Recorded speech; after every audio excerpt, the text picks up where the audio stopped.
The story begins in 1984 in Sunnyvale, California, when a 36-year-old ex-Navy computer whiz and expert marksman, Richard Farley, starts a new job at Electromagnetic Systems Labs, or ESL.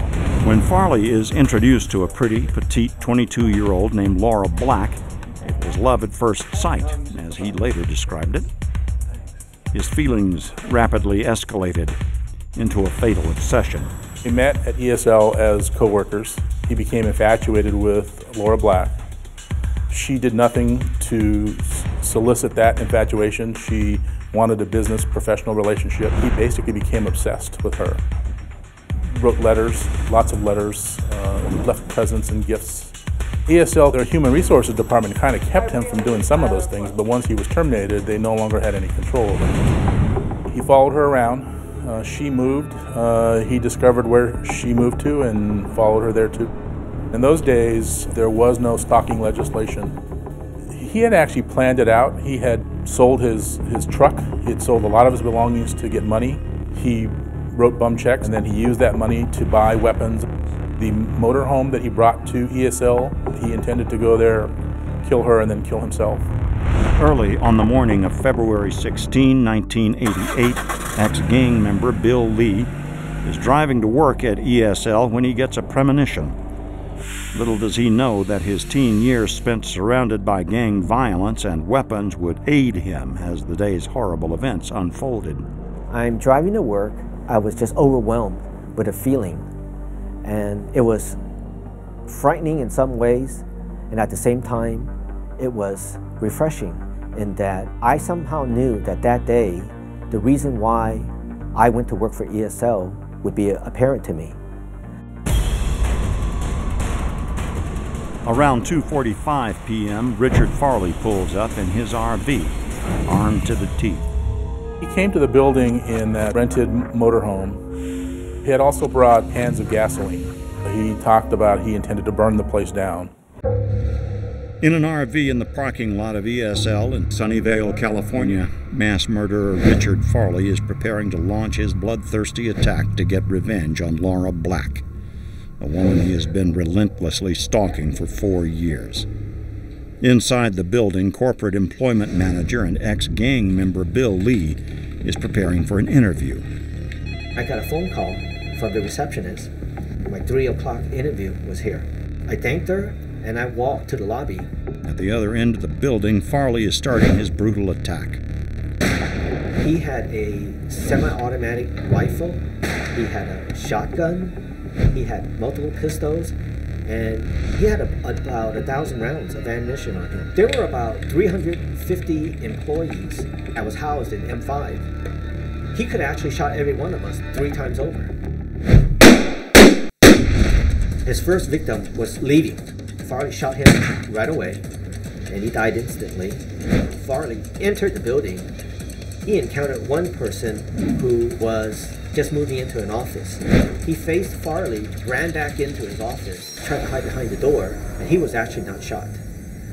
Farley proceeded down the hall and looked into another office, and that's when Buddy Wilson was working. Farley shot him. Then Farley proceeded up the stairs.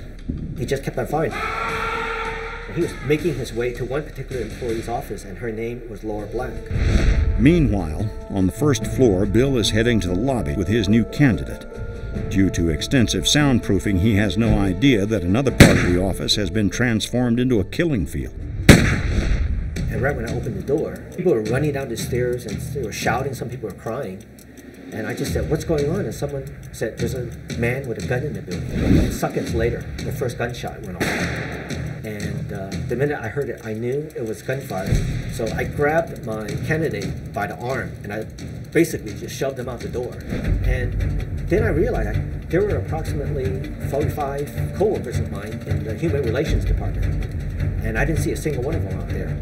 There was a security guard. I said, "Someone needs to go in my department because my co-workers are in there."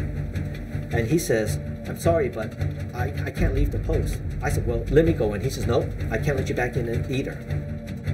My instinct just came in, and I just pushed him out of the way, ran into my department, and it was surreal. Everybody was just as if nothing was going on. I ran down the corridors and I started banging on doors, and I just said, everybody listen to me. There's an emergency. Don't panic, but you need to leave and get out of the building right away. One person was on the phone and they were saying 1 minute, and I said, no, I grabbed the phone and I said, out now. So at that point, everybody was out, and then I followed them out. As soon as there was a gunfire, people realized how serious it was. Approaching the second floor, Richard Farley is nearing the woman he's been stalking for the past 4 years, Laura Black. She was in the office, and he shot her in the shoulder, which also collapsed her lung. She kicked the door shut on him, and he shot once more into the office, and then he made his way down, and at the end, he killed 7 people. At around the same time, police started swarming the ESL campus, including the man who would become the chief police negotiator at ESL, Ruben Grijalva. When the first officers arrived, it was pandemonium. People were fleeing the building, running, and so forth. We entered a building right across from the building in which Farley was held up in. We prepared to wait for a phone call. When the phone rang, I was the closest one to the phone, and I picked it up. It was Richard Farley. I said, my name is Ruben, and I want to get you out of this alive. But when I first asked him to surrender, Farley stated, I'm not ready. I want to gloat for a while. Farley stated that he wanted to date Laura. He said none of this would have happened if she would have gone out with him one time. Once negotiations began, our tactical SWAT team gained control of the entire first floor. He had control to the entire second floor for most of the negotiation, and we did have some 30 people still, locking themselves in offices. He was very intense. He told me that this was all about a person named Laura Black, and that he was due in court the next day, and that he had to do something about it. Our conversation went on and off for about 4.5 hours. In the end, it all came down to food, because even mass murderers have to eat. He had asked for a sandwich. He asked for a Togo's number 26 sandwich and a Diet Pepsi. He was very specific how he wanted his sandwich built. It was really important to him to get this glass of Diet Pepsi with ice to chew. The food arrives, and I tell him, your food's here now. Now we have to work on how we're going to get it to you. And he said to me, so you think I ought to surrender now? I said, yeah, I think that'd be best. For the next 20 minutes or so, we talked about his surrender. I said to him, and this was kind of a funny statement, I said, I have your Diet Pepsi here and the ice is melting. He says, okay, I'll come out. And within 2 minutes of that, he walked out the building. A volatile situation diffused by a sandwich and a soda. But the after effects were felt long after the Pepsi was gone. I will tell you that afterwards, I did walk through the building. That was tough. But when I did walk through the building following the incident and saw the death and the destruction that he had caused, my hands were shaking. I mean, I definitely felt it afterwards. The aftermath of the ESL tragedy left 7 people dead and 4 people wounded. And there were a lot of what-ifs about how these terrible events might have been prevented or at least stopped in their tracks. What I hope we can take from this is that employers everywhere, whether you be in a post office situation or any situation, do training for their employees and identify a plan for how to deal with potentially violent employees. And for Laura Black, what started as a workplace annoyance became a horrible 4-year odyssey that ended in tragedy.